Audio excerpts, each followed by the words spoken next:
podcasts, sports, weather, and more, all at WHBC.com. Local news at WHBC.com. A monthly subscription? A monthly subscription? That's not us. No paywall here, just the facts. News, sports, and weather. Free and easy. That's our website, WHBC.com. If you missed one of our guests, get the podcast anytime at WHBC.com. WHBC AM Canton, reliable as ever, powered by Friends and Family Credit Union. It's time to bring a friend into the family on News Talk 1480 WHBC. Live from the studios of News Talk 1480 WHBC, it's Kenny and JT. It's a Hall of Fame Friday here on the Kenny and JT Show. We love being a part of the Hall of Fame residency program. Each and every Friday, we get a chance to talk to a Hall of Famer, and we are thrilled to have in studio with us this week from the class of 2003, James Lofton joining us right now. How are you, James? I'm doing great, and there's a disclaimer to start. Okay. Almost everything I say is going to be tongue-in-cheek. So you talk about the residency program. I expected something kin to Las Vegas. My name up in the big marquee. Didn't see any of it. Wasn't picked up in a limo when I got to the airport. So I'm like, yeah.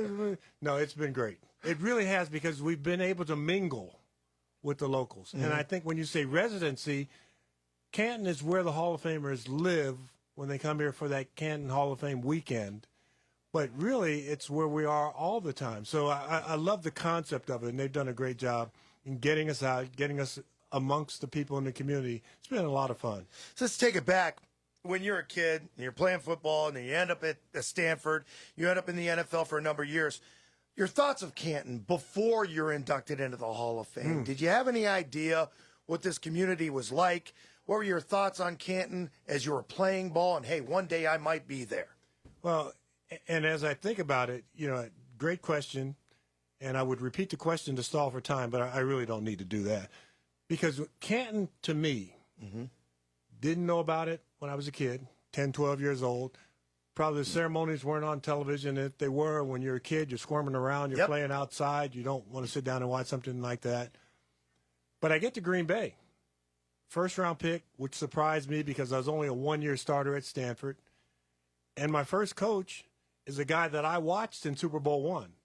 Bart So Starr. I grew up in Los Angeles. My dad took me to that game. My dad was very frugal as a man.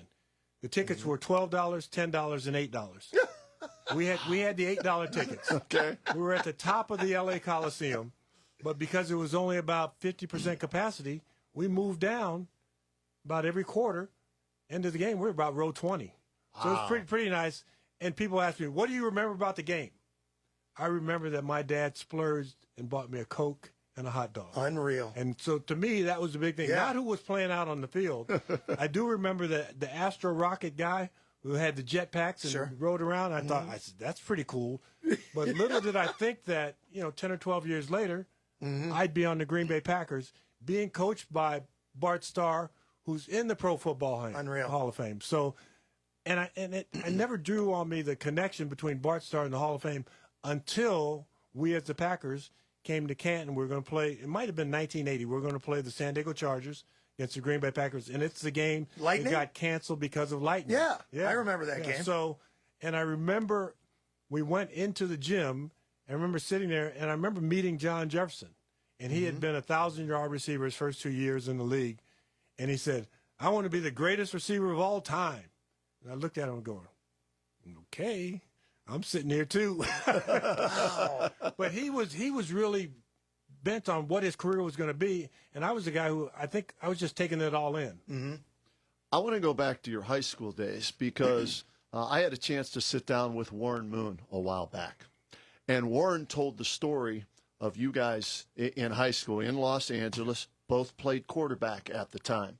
And when it came time to go to college, the debate was, do I play quarterback or another position? Because at the time, African-American quarterbacks, scarce. Very scarce, right? I mean, I'm thinking Joe. I grew up in Pittsburgh. Joe Gillum. I remember Joe, but there weren't many, right? And so you both had to make a decision as you went on to college, him to Washington, you to Stanford, as to what position you wanted to play. Why did you decide at that time that, you know what, I'm going to go to Stanford and play wide receiver, or did they decide that for you? To give you a little more context to that story, Yeah. our senior years, we do play against each other in a game, our junior year, but we don't face each other our senior. But we're the top two African-American quarterbacks in Los Angeles at the time. At least I think we were. Sticking to that story. I would too. So Warren is going to go to West LA Junior College, Okay. which is a really good school. At LA City College, they were the state champions, the mythical national champions. They had about 7 or 8 guys who ended up in the NFL. Mike Douglas, who was my teammate in Green Bay, Rod Martin, who played for the Oakland Raiders, Vince Evans, who was a quarterback at USC, and USC and the Bears and everybody else. And I remember watching Vince Evans. He had these Popeye arms. I remember, I can still feel it to this day. I'm sitting at about the 25-yard line. Vince Evans rolls out to his left, right in front of me, and I remember looking at him thinking, I can't play at this level because he was such a great athlete. The next year, he's going to be the Trojans' starting quarterback, so that shows how good he actually was. But for me, my route was a little different. I'd been a track and field athlete, so there was some interest from Stanford's track team about me that helped me with the Stanford football program, where they said, we can split a scholarship on this guy. Okay. Get him for half off. So that kind of helped me go to Stanford. When I got there, I had a strong arm where I could throw the ball a long ways. I still have 2 plaques from when I played for the Packers. I won the long throw contest. Really? I wish I had brought him here. I won it back-to-back years, 88 and 83 yards. In the air? Yes. Now, we had a running start, like you're throwing a javelin and all that.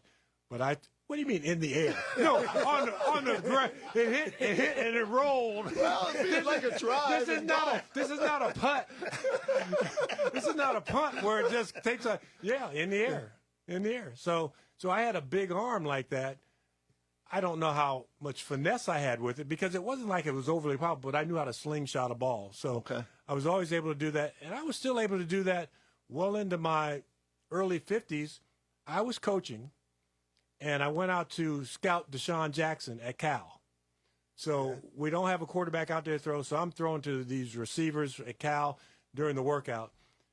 So I'm throwing outs, comebacks, and we go up the route tree. So the last thing we're going to run goes. And I go, I heard you were fast. Let's see if I can overthrow you. And he said, yeah, let's see if you can overthrow me. Overthrow him. Now, I threw it early, but I did overthrow him. You wanted to make sure, right? Yeah, so the quarterback thing, I was willing to move. It wasn't a big impediment for me because, to me, I was getting to go to college. Okay. Getting ready to leave the inner city, go somewhere that I'd never been before, do things I'd never seen before. Yeah, that's a great story. As a wide receiver, we always talk about speed, we talk about technique and everything else, running routes, but you got to have good hands. Being a quarterback before being a receiver, how much did that help you become a receiver? I mean, we can talk track all we want, but you got to be able to run, right? Yeah, the listeners are showing that I'm shaking my head. Because when I moved to receiver, when you run a button hook, that's what they used to call it. You go up 12 yards, you would plant your outside foot, step, and come back at an angle to the ball, at about a 45-degree angle. Very, very precise on the paper. I went up, and I did a fish hook. And I did a fish hook where I started turning, and all of a sudden, about 20 yards in, I'm going back to where I hooked. I had no concept of running routes because when I was in high school, we had roll out this, roll out that. We might have had 10 plays. 4 of them were passes. Wow. We had an out, a go, and something else. But yeah, so I had a lot of learning to catch up with. Okay. And the reason I brought up the Warren Moon story was you played against each other in high school. We also played Pop Warner together. Did you really? So all the way back. He was the backup quarterback. I was the defensive tackle. Starting quarterback is obviously one of the coach's sons, so Warren was the starter. Okay. It held true back then like it does today. Yeah, that's a given right there. He's a starting pitcher, too, usually. But, okay, so we go all the way back to Pop Warner then, right? And here you are, within a few years of each other, getting inducted into the pro football. Different paths to it, right? Warren's not even drafted by an NFL team. You're a first rounder. He goes to the CFL, wins 5 Grey Cups, then comes to the Oilers.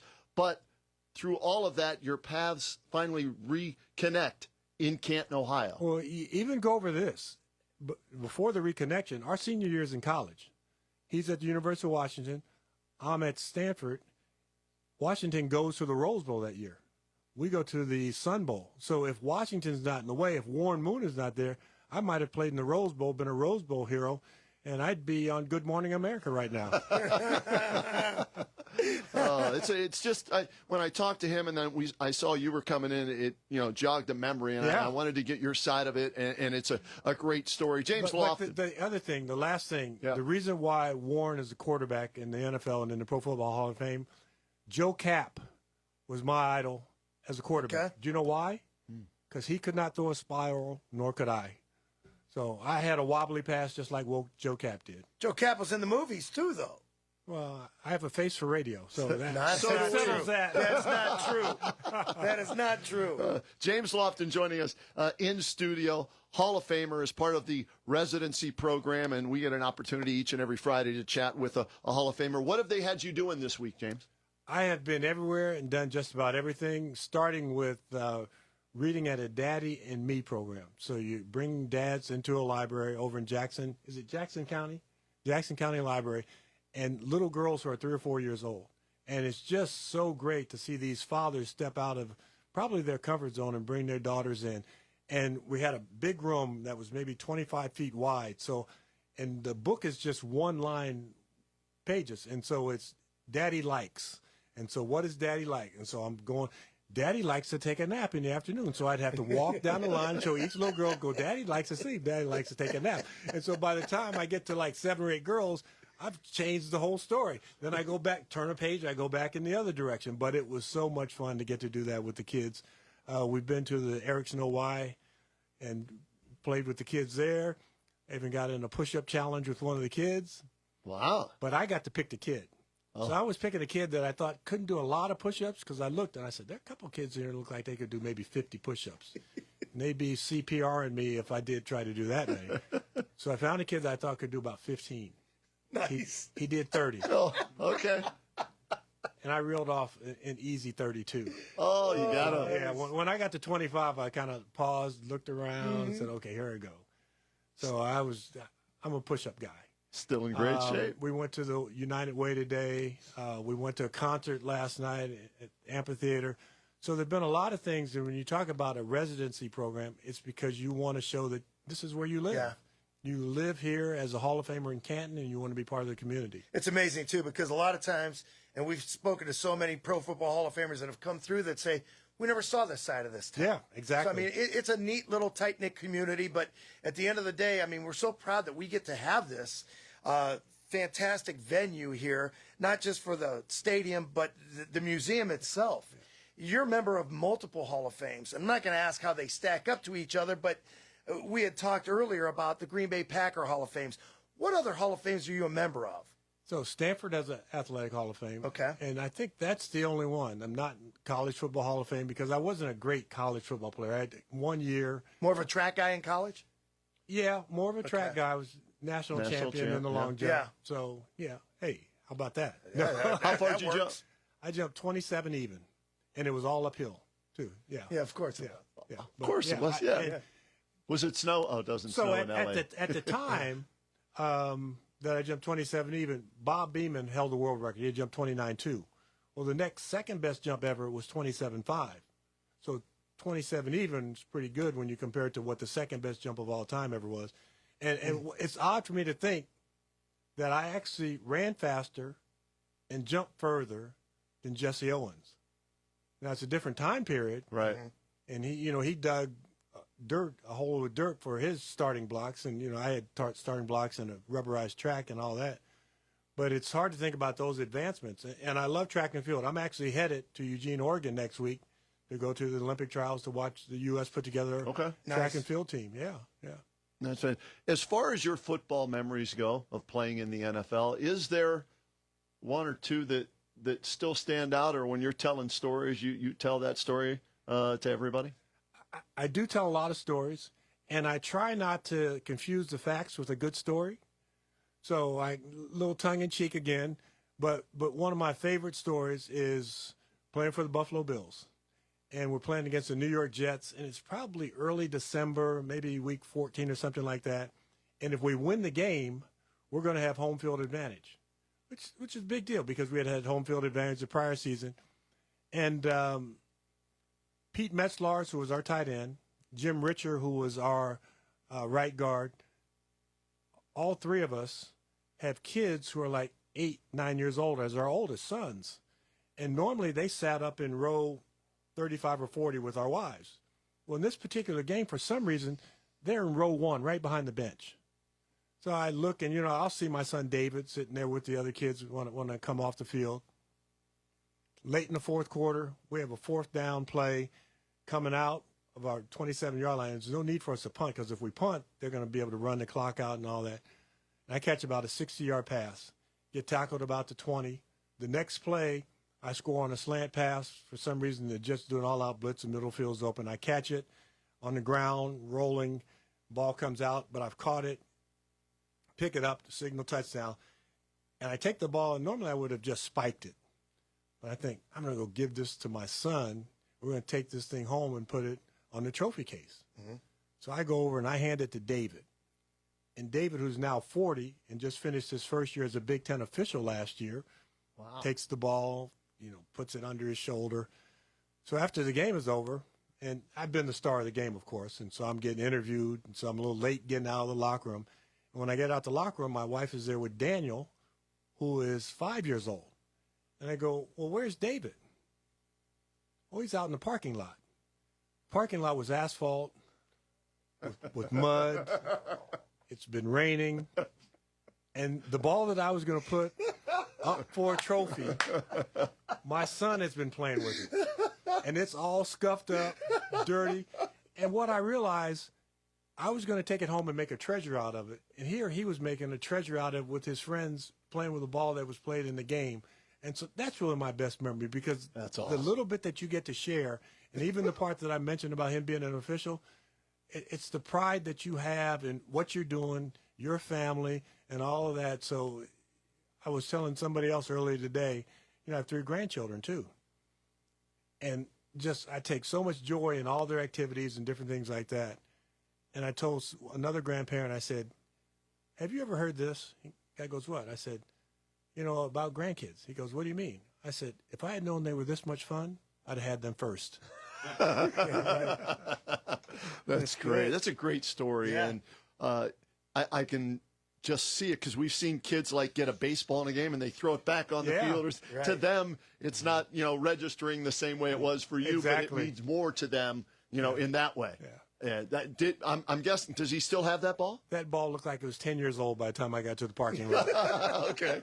Because it's all, you're throwing it, asphalt scrapes up a ball pretty quickly. Yeah, that's great. I'm sure it does. For you went on after your playing days to kind of do what we do at the highest level, doing NFL games as an analyst. How did you enjoy that? I loved it. It was so much fun. I retired in 93, and I went to work at CNN. I did NFL preview, did some other things. And in 1995, when the Carolina Panthers started, Bill Polian, who had been the general manager in Buffalo, called me up and said, would you want to do our preseason television? So I got to do the preseason television with them until 2001. In 97, I actually worked with Mike Breen of the NBA. Mm-hmm. Yes, that Mike Breen. Wow. And we were paired together with NBC, but then NBC lost their television rights. 2002, I had gotten the bug that I kind of wanted to coach. And I got a great chance to coach with the San Diego Chargers and Marty Schottenheimer. And Marty Schottenheimer was great. Great for an early coach and great for guys who had been players and wanted to coach. And he told me the biggest key, don't try and teach them something that you don't know. He said, if you need to get some more expertise on something, ask one of the other coaches and do things like that. Because technique-wise, I thought I was just going to show guys stuff. But how do you teach them something? So that was really key, and he was such a great teacher. And so I was there for 6 years, 1 year with the Raiders, and then I went back to broadcasting. And I did Sunday Night Football with Westwood One Radio for a number of years. Listen to you all the time. Loved that. Mm-hmm. Kevin Kugler and Dave Sims were my broadcast partners. And then at the age of 60, when I'm real content just doing radio, CBS calls me up. I said, would you come in for an interview? I said, who's pranking me on the other end here? Right. Went in for the last 7 years. I was there, had a great time. Andrew Catalan was my partner. He's been rising up through the ranks. I told him, I can't even hold you back. You're going to be a star one day. And so I probably broadcasted my last game last fall and had a great time because I think if I add it up, I think that's 46 years. So I'm waiting for somebody to send me my gold watch. And it hadn't come in the mail yet, but I had a great time broadcasting. You got a gold jacket instead of the gold watch. I'll take that. Yeah, you will. And that's the team you can never be cut from, as I talk to all the Hall of Famers. Once you're on that team, you're there forever. What do you remember about your induction class and your speech when you came to Canton? You were preparing for it, and then as it happens. So everybody knows the McKinley Grand Hotel is now the Doubletree Hotel. Mm-hmm. My oldest son, David, who I just referenced about the ball in the parking lot and Big Ten official, two other kids, Daniel and our daughter, Rachel, and their room is across the hall from us. And they're probably staying with my wife's mother, and my wife and I are staying across the hallway. And I remember coming out of the room, and I go, that sounds like David talking. He was in the bathroom practicing his speech that he was going to introduce me with. So, and then when he finally introduced me, once again, I'm sitting there and he's talking about what a great dad I was and this and that and what life lessons. And my allergies start kicking up even before I go up there to go on stage. And so I'm sort of, don't cry, stop all this. And I think for me, that was the best moment. When I looked out and I started going over, what my high school coach meant to me because he's sitting out there and this coach, that was important. But hearing my son practice in the bathroom, trying to read what he was going to say out loud, that was pretty special. Yeah. James, you and I were talking earlier. We were talking about the classes when they get inducted, and I was telling you a little bit about what it was like growing up in the shadow of the Pro Football Hall of Fame. And we would go there, and you go down the hallway, and there's a bus, there's another one, there's another one.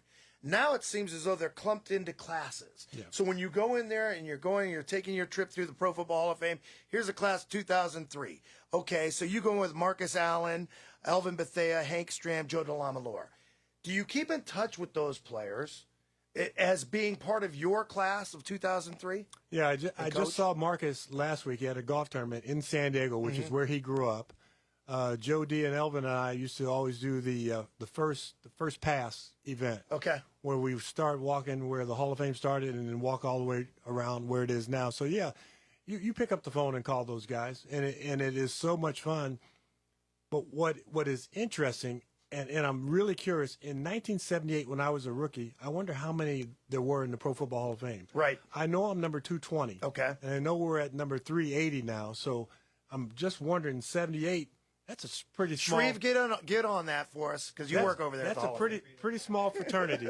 I got a text message the other day, or really today, when I went into the hall. One of the exhibits that they have from 1978, because they still have kind of last year's ones still up, right? And they have the 2003, which I'm in. Lance Allworth is in. Okay. Now Lance Allworth lives out in San Diego, and he stayed there. And I remember seeing him at the airport a couple of times. I was coming back from Cabo San Lucas. He was coming back. And he invited me to play at his exclusive club, which he set up for me. And I did that. But there was one time where we had just met once, and then there's this driving range in Del Mar right near the racetrack. And I remember there's a guy, kind of athletic looking. He's about 4 stalls over me. There's this pink driver. And I go, hey, where'd you get the pink driver from? And not being sarcastic, he goes, oh, it's pretty good. And he looks at me, and I go, Lance? He goes, James? And so is Lance Allworth. Now, Lance, when he went in 1978, Jeff, I'm pretty certain he's never been back, has he? I don't know for sure. But yeah, we don't think he's been back. Okay. I sent him a picture of the locker that they have with his jersey in, and he thanked me for it. Because he is the ultra shy guy. It would be too much attention for him, because I know when I was with the Chargers, they would always try and get him to come back for, the Raider game or the Chiefs game or something like that. And he just, no, I want to golf. I want to go down to Cabo and fish. I want to take care of my business that I'm doing. But, football's not on my agenda. So you get guys like that, and that happens sometimes. But it's such a great fraternity to be in. And yes, the guys that I see when I come back every year are great. What about this too? You talk about iconic. Doesn't get more iconic than the Green Bay Packers, maybe the Pittsburgh Steelers. Mm-hmm. There's some other teams. Buffalo Bills. Why'd you have to throw in the Pittsburgh Well, Steelers? because he's a big fan. Because they were here a couple of weeks ago. They I got grew up 6 there. trophies. Living Swan and Donnie Shell were here. They got the trophies, but they're named after one of your former Lombardi, coaches. Okay? exactly. So my question is this. There were so many Hall of Famers from the Green Bay Packers. We talked a little bit about the Green Bay Hall of Fame, but what about when you played at Green Bay? You played underneath Bart Starr. Any other players? And Forrest Gregg. And Forrest Gregg after that, right? So other than those two iconic heroes of ours, and Forrest Gregg, we all remember, because he coached Cincinnati too. On your teams at Green Bay and Buffalo, who comes to mind that might be in the Hall of Fame during the time that you played with them? Sure. Obviously, in Buffalo, we have Hall of Famers. Mm-hmm. So Jim that's Kelly. easy. Jim Kelly, Thurman Thomas, Bruce Smith. Right. So that's a pretty good murderer's row right there. Steve Tasker has been mentioned. Okay. And his ability on special teams, and obviously Marv Levy, the coach. Mm-hmm. So if you go with that, there are 5 of us from the Buffalo Bills. And what's interesting, and I said us from the Buffalo Bills, you think, well, he's a Packer, isn't he? Mm-hmm.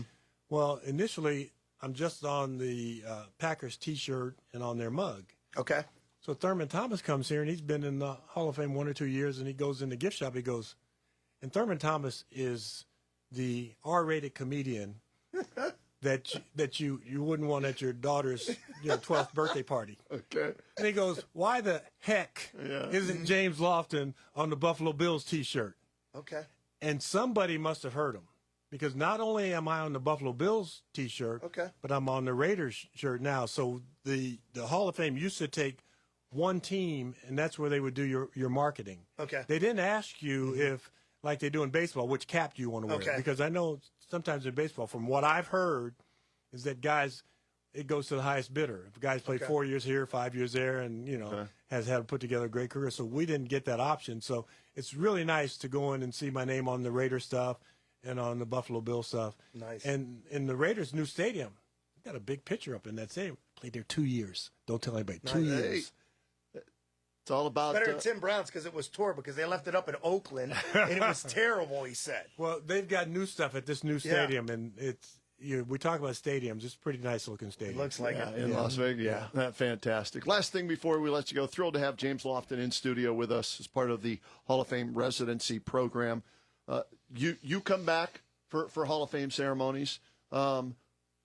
What advice would you give this year's class, or do guys come up to you because of your legendary status and maybe ask for some advice as they're going into the Hall of Fame? It has changed so much. I'm not sure if when I went in 2003 there was an iPhone. Okay. Now everybody has an iPhone, and a lot of these guys come back with a videographer. I think I've said that correctly. I'm not going to try and say it again. Mm-hmm. They've got somebody there to document the entire weekend. I didn't have that.